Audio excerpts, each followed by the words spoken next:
और भी learning series में आप लोगों के सामने एक बार फिर से हाजिर हूं कुछ प्रोडक्टिविटी ट्रिक्स को लेके जो आपके काम के प्रोडक्टिविटी को एनहांस करने में बहुत मदद करेंगे। तो आगे के वीडियो में आप लोगों के सामने थोड़ा सा लीक से हटके कुछ प्रोडक्टिविटी ट्रिक्स ये रहा आपके सामने। इनिशिएटिव लिया है, क्या हुआ? ब्रह्मांड।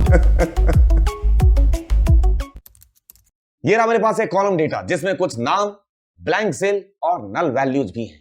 मैं नल और ब्लैंक को अगर एक साथ रिमूव करना चाहता हूं तो मेरे पास एक ऑप्शन है, वो आपके सामने रखता हूं। यहां पे आप क्लिक करेंगे और यहां पे ऑप्शन है रिमूव एम्प्टी। जब आप रिमूव एम्प्टी पे क्लिक करोगे इसका मतलब एम्प्टी ही नहीं, उसके साथ नल भी सही, दोनों लेके जाएगा। एक बार क्लिक और आउटपुट ये रहा आपके सामने, नल भी गायब, एम्प्टी भी गायब। सपोज मेरे पास ये कुछ अप्लाइड स्टेप्स है जो मैं अप्लाई कर चुका हूं, मुझे इसके बारे में, इस स्टेप्स के बारे में किसी दूसरे यूजर को समझाना है, मतलब मेरे बाद जो ज्वाइन करेगा इस ऑर्गेनाइजेशन में उसे पता तो होना चाहिए।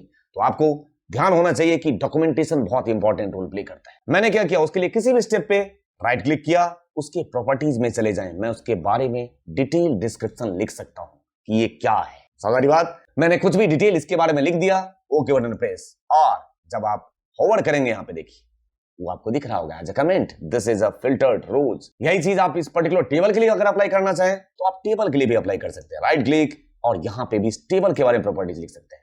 ठीक है, मान के चलते हैं this is my fact table, ऐसे मैंने कुछ लिख दिया कि मेरा फैक्ट टेबल है। ओके बटन प्रेस, अभी आपको यहां पे फॉरवर्ड करने पे दिख रहा है यहां भी, और जब मैं इसको क्लोज करूंगा that means close and apply करूंगा यहां से, ये देखिए यहां पे लोड हो चुका है। ये तब भी दिखेगा डिस्क्रिप्शन में, this is my fact table.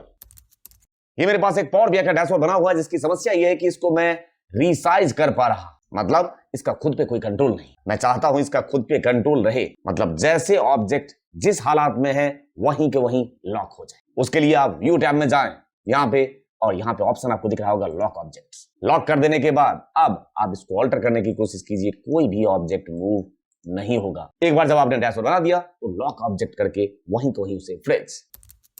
ये रहा आपके सामने एक डेटा मॉडल जिसकी हालत देख के आपको ये लग रहा होगा कि इसको समझने के लिए पहले अपने समझ को समझाना होगा। देख लीजिए ये आपके पास बहुत ही कॉम्प्लेक्स डेटा मॉडल है। इसको समझने के लिए मैं क्या कर सकता हूं, इसको टुकड़ों में अगर मैं बांट दूं मॉडल व्यूज को तो मेरा काम आसान हो सकता है। तो मॉडल व्यू को एक्सप्लोर करने के लिए सबसे पहले मैं क्या कर रहा हूं, यहां पे प्लस साइन पे क्लिक, मतलब एक नया लेआउट ले लिया, और यहां पे फील्ड्स में जाएं, मैं कोई भी टेबल ले लेता हूं, सपोज मैंने ले लिया फैक्ट टेबल, इसको ड्रैग एंड ड्रॉप यहां पे आ गया, मतलब ये सिंगल टेबल उठ गया है। और अब अगर मैं पता करना चाहूं कि इतने सारे मॉडल में से ये जो जितने दिख रहे हैं, मेरा ये जो फैक्ट सेल है इस टेबल से कौन कौन से टेबल एसोसिएटेड हो रखे हैं, बस उतना ही टेबल दिखाओ। उसके लिए आप राइट क्लिक कर सकते हैं और यहां पे आपके पास ऑप्शन है add related tables two this table. Click करने जा रहा हूं, यहां पे मैंने क्लिक किया, आपके सामने उस टेबल से, फैक्ट सेल से जो जो टेबल एसोसिएटेड थे सिर्फ उतना ही दिखा दिया। बेनिफिशियल है, आप सिर्फ एक टेबल से रिलेटेड जितने टेबल हैं सिर्फ उसी को एक्सप्लोर कर सकते हो। साथ के साथ राइट क्लिक, आप इसे हटाना चाहें तो दो ऑप्शन आपके पास, डिलीट फ्रॉम इधर मॉडल हटा सकते हैं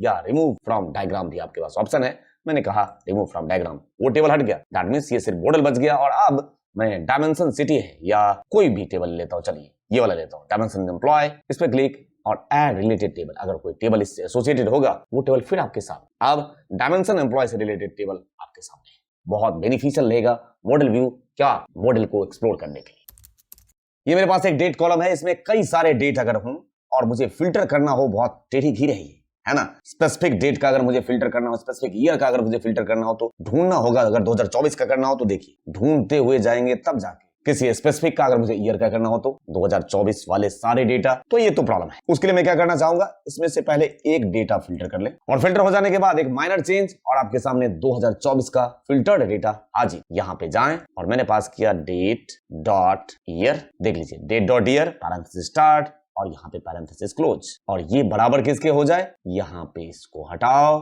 2024 वाले फिल्टर कर दो, एंटर प्रेस, और आपके सामने ये 24 का डेटा हाजिर है। तो इस तरीके से कोई स्पेसिफिक डेट या ईयर का डेटा फिल्टर करना हो, बहुत ही आसान अप्रोच के साथ आप फिल्टर कर सकते हैं। तो उम्मीद करता हूं ये पावर बीआई के कुछ टीनी ट्रिक्स जो मैंने आपके सामने रखने की कोशिश की, आपकी लाइफ में जरूर वैल्यू ऐड करेगा, आपके काम की प्रोडक्टिविटी को जरूर एनहांस करेगा। इस उम्मीद के साथ आज का वीडियो लेता हूं यहीं पे साइनिंग ऑफ, इस एंडिंग नोट के साथ। यदि कल से बेहतर बनना है तो जिंदगी में खुद को ही चुनौती देना होगा और कोई दूसरा रास्ता नहीं है। क्योंकि मैंने ऐसा सुना है कि जिंदगी में जिसने भी कुछ बड़ा किया है वो कभी भी जोखिम उठाने से कभी नहीं डरा हो। लेकिन हम में तो डर है कि कहीं सब कुछ खो ना बैठे, जबकि सच ये है कि खोने के लिए हमारे पास कुछ है क्या। सोच के देखिए। Thank you for your love and support to the channel. Thank you.